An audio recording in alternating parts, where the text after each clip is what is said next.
What is up, everyone? It is Monday again. We have another Monday metagame update, and it finally happened. We got some changes in standard, especially after the Worlds event, so let's talk about it.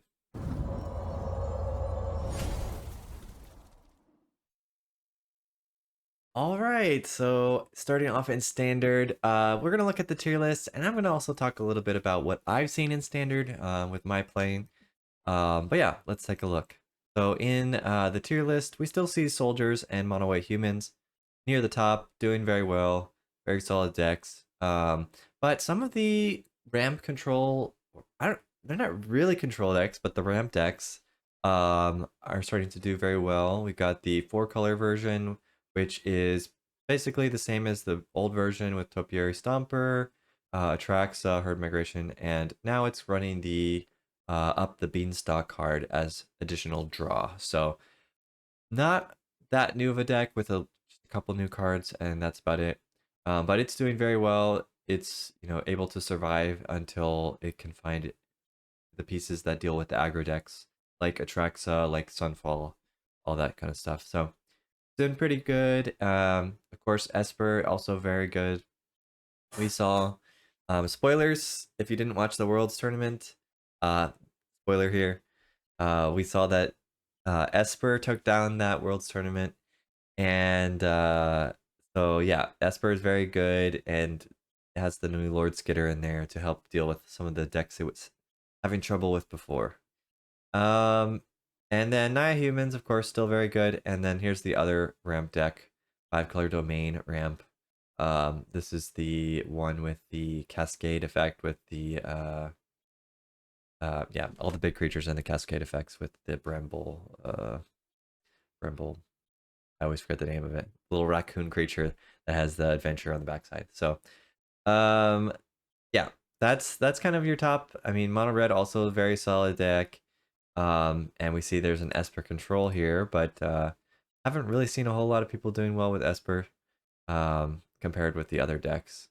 And mono red seems like by and far most popular choice with 46,000 games, with the next one being mono white 19,000. So yeah, mono red very popular. But let's take a quick look at this Esper list just because I'm curious. Looks like Esper Planeswalkers, Eternal Wanderer, Wandering Emperor, Fairy, and Ashiok, and a bunch of sweepers, and a bunch of removal cards, and a few of these ramp artifacts. So, um, maybe just somebody's brew for the most part. I mean, there's 5,000 games almost, and this one is only a 51% win rate. So, maybe there's a better version of this deck. But I have to admit, Ashiok is a pretty solid card, especially if you don't answer it right away. If you have some exile effects with it, then you can pump up the little creatures it makes. So I guess works well with Sunfall, Farewell, and the End. So yeah, interesting. And there probably is something that you could make Esper work, but this might not be that deck. All right, then real quick before we move on, I've been playing a lot of standard best of one, and for me, I've had fairies work out really well for me. I've had the blue-white control work out very well, and then I played a lot of the Greg Orange's band control deck, and it was doing really, really well for me. I have about a 75% win rate with that deck. I even made a few tweaks to try out some other variations on it. Still did very well. So yeah, I think it's very good. If you want to play it, my only suggestion would be to add one more sweeper into the deck for best of one. Uh, 4 Sunfalls is probably the easiest, but you could put one Farewell, or you could put White Sun Twilight or something like that. Or what is it called? White Sun Zenith? Is it? I can't remember. But yeah, put in one more sweeper, and you're pretty much set with best of one for Greg's deck. So yeah, I think it's very solid. It doesn't seem like a lot of people are playing it based on the fact that it's not on the rankings here, but it was, for me, it was beating all the aggro decks. It was beating all the ramp decks. I think you only lose every once in a while to like a really like perfect draw from one of the opponent's aggro decks. Otherwise, I was pretty much winning everything. So recommend. Very good. The band control is very good. So maybe I'll try to experiment with more band cards, see what else could be added to it. But I have to admit, he kind of got almost a perfect list there. I think all of his choices make a lot of sense. Okay, moving on to best of three. Four color control sitting at the top spot in best of three, and then the domain one in second place. And then Azori Soldiers, Esper Legends, and Mono Red. Basically everything we saw in the Worlds event are here at the top right now. Even Mono Blue making it up there. I know there were a couple Mono Blues in the Worlds, but they didn't do super well, so surprised to see that it's pretty doing pretty well on the ladder at least. And usual suspects down here. Band control. They got band control, only 52%. I I think you got to know how to play control to make this band control work. It's not a free win. People probably think it's just a free win. You definitely have to play very slow, very methodical. Keep your sweepers for the crucial moment. Try to utilize the up to being select to the maximum potential, that kind of stuff. So definitely is a tricky deck to play, but if you're good at control, it's very good, in my opinion. All right, so let's just check out this 5-color domain, just see if there's anything different. I don't think so. Italy, Atraxa. Yeah, it looks pretty standard. Virtue of Persistence. Some people are playing that one. Beanstalk. Yeah, so pretty much just standard 5-color domain deck there. All right, looking at historic, Golgari Yawgmoth is the most popular and the best for the last 7 days. Is it Wizards as well? Still very good. Is it Belger? Mirror Dredge. So nothing really new. I guess Mono Red Cavalcade is a little bit surprising, but it only has 300 games. So maybe somebody was just playing it for this week, so that's why it's on here. Doubt it got any new cards, but I guess we can take a look. Anything new from the new set? Doesn't look like it. So, nope, somebody's just having some fun with their pet deck. Oh, Raid Bombardment. I think that was already in Historic, though. Pretty sure that was already in Historic, but maybe that's what inspired somebody to start playing with it. And maybe I'm wrong. Maybe it wasn't already in Historic, so that might be the reason why people are trying it out again. So, Cavalcade, apparently doing pretty good. The rest of the decks look very normal. Nothing too special going on with these ones in Historic. Moving on to Alchemy. We still don't have much data, but it still looks like Mono Black dominating. A little bit of Golgari food making its self-known here, but win rate's still pretty low. Mono Black still very far ahead in the Alchemy departments. Till they patch something, I think we're gonna still see the same thing for pretty much forever. All right. Moving on to tournaments. So we had one big tournament and also the standard MTGO online results. So the Pizza Box Challenge was the big one for the weekend. Azorius Aggro taking it down. This is the Azorius Soldiers, but the more flash control-y version, very tempo-y version. So it took down first place. This was one of the big ones from the World Championships that almost, took the top spot. Not quite, but it was in the top 8. We also got Esper midrange, of course. That's the other really good deck from the Worlds tournament with Lord Skitter that we talked about. Golgari midrange, also a new deck that's doing quite well. So yeah, basically all the Worlds decks here in the top 3. But we do have a Boros deck in 4th place, Boros Convoke. I've seen this on the ladder a few times, and it's pretty strong, I have to admit. If you don't have the right answers, basically you have to remove all the creatures, because if they get to start convoking the Ranger of Eos, or Knight Errant of Eos, sorry, then that's when it gets a little bit scary. So yeah, as long as you have removal, you're doing pretty well. But they basically flood the board, they convoke out the Knight, draw 2 more cards, and they're looking for their this one, the Imodane's Recruiter, which pumps all their creatures and gives haste, so they can kind of burst damage you the mid to late game.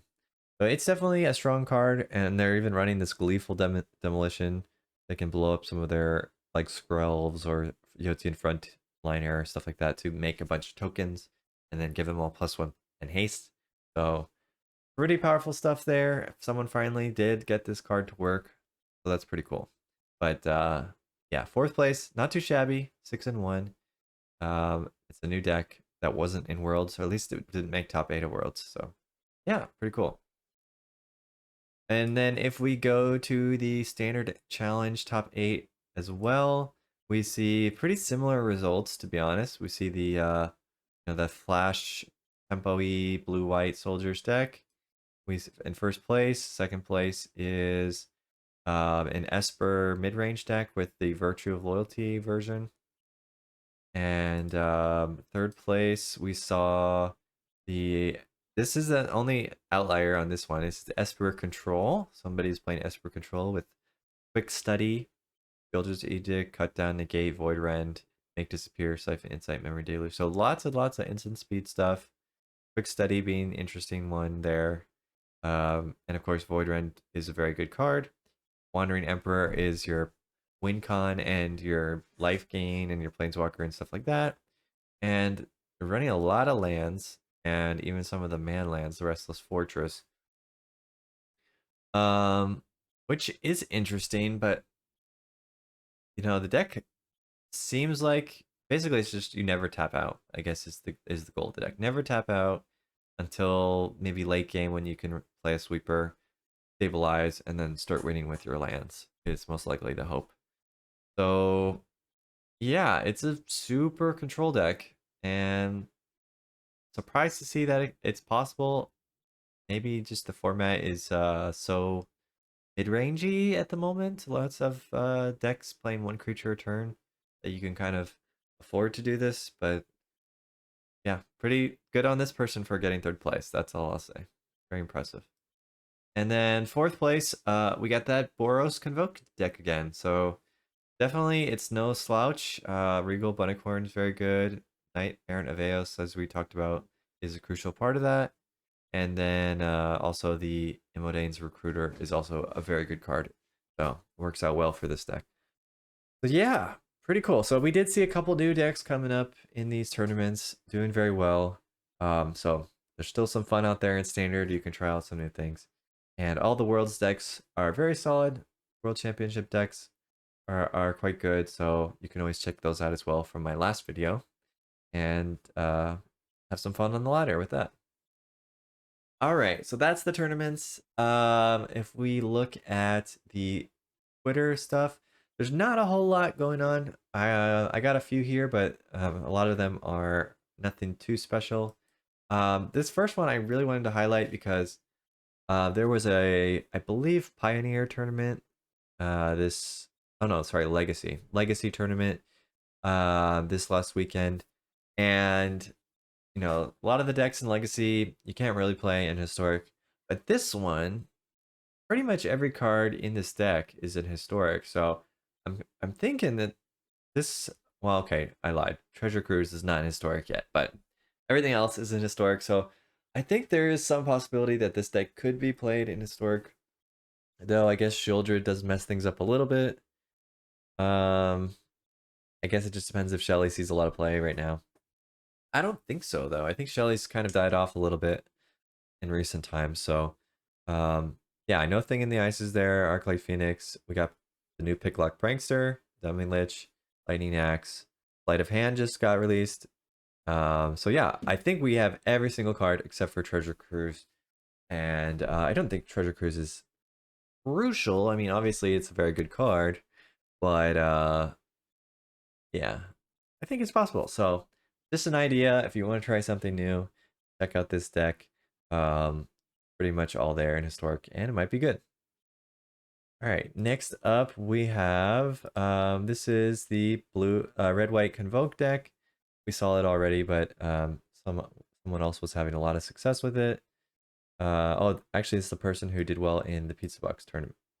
So yeah, very solid deck. Again, it's kind of creeped up out of nowhere and it's doing well. So definitely something worth trying if you like more aggro-y style decks. Another one here, Mono White. This is Hello Good Game. He's a YouTuber, content creator. I would say he's normally not known for being like the top of the ladder, but it looks like he got to rank 3 this season with this deck. So he's doing pretty well. And main difference is Regal Bunnicorn and Virtue of Loyalty. And also, actually, Cheeky House Mouse is a little bit interesting there. So kind of an interesting version of white aggro, white humans with a few non-humans in here. I guess it's just showing you how good the Bunnicorn is. It's like it can grow very quickly, very powerful, and of course Virtue of Loyalty also very powerful. So yeah, maybe this is the new white deck, something like this. It's pretty similar to that red one, but a little bit different, and seems pretty good. Another brew we got here, mono red. This person got to rank 1 in the Mythic ladder with this mono red. I guess this is historic because they have Hazoret. So mono red historic looks very similar to the standard mono red somehow, but I guess it works in historic as well, so you can give it a shot. And yeah, I don't even know. Do they have any other historic cards in here? Not really. Oh, Spikefield. So most of the lands are from historic. Spikefield Hazard. We have, you know, the Den of the Bugbear, Mutavault, Ramonep Ruins. So yeah, a lot of lands from historic, but most of the creatures, standard creatures. So it shows you the standard mono red is pretty good. Just if you have the lands, it makes it just that much better. So yeah, wow, props to this person for doing that. And then finally, I thought this was cool, but this is kind of the breakdown of the stats from the Pizza Box standard tournament. You can see that Esper mid-range is the most played deck, Domain Ramp second most, Golgari mid-range third, and kind of goes down the list from there. So people think Esper is the best deck, and Esper or Domain are probably the best 2 decks right now. Very interesting to see, you know, where people's thoughts are. I mean, we did see that Esper won the World Championship tournament, so obviously it's proved itself to be very good. But a lot of people are playing a different version than what John Emmanuel Duprat played. He's the one who won the tournament, and so kind of interesting. Maybe people are just more comfortable with the Virtue of Loyalty version. But yeah, Grixis Control. That's interesting. I might have to see what that person's playing. Yeah, there's spicy ones in here. Orzhov mid range. Maybe that's about it. We saw the Esper Control a little earlier, so yeah, nothing too special besides those couple ones. And you know, we saw who took down the tournament. So Esper and Ramp are doing quite well on the ladder in the tournaments, but they're not beatable. And I really like the band control deck from Greg Orange. Like I said, 75% win rate for me in best of 1, which is pretty hard to do. I must be honest, like especially with control lists in best of 1, very hard to get higher than like a 65% win rate. So the fact that I was doing about 75% win rate, pretty insane. And I think there could be a few cards that could be improved to trigger the Beanstalk a little bit more. So something I'll be tweaking a little bit, but yeah, that's my deck of choice for now. But maybe we'll check out Grixis or Esper at some point. All right, I would say I'm pretty happy with the meta right now. It's got some variety, mostly on the ladder. I'm facing domain decks most of the time. Every once in a while you fight an aggro deck, but mostly what I've seen is domain. And then second most, probably Esper. And then mono white, third most, I would say. Domain, mono white, and Esper are like the 3 decks I really face the most. So yeah. So check out some of these new decks that we showcased here today. Hope you can have some fun on the ladder. And until next time, see ya.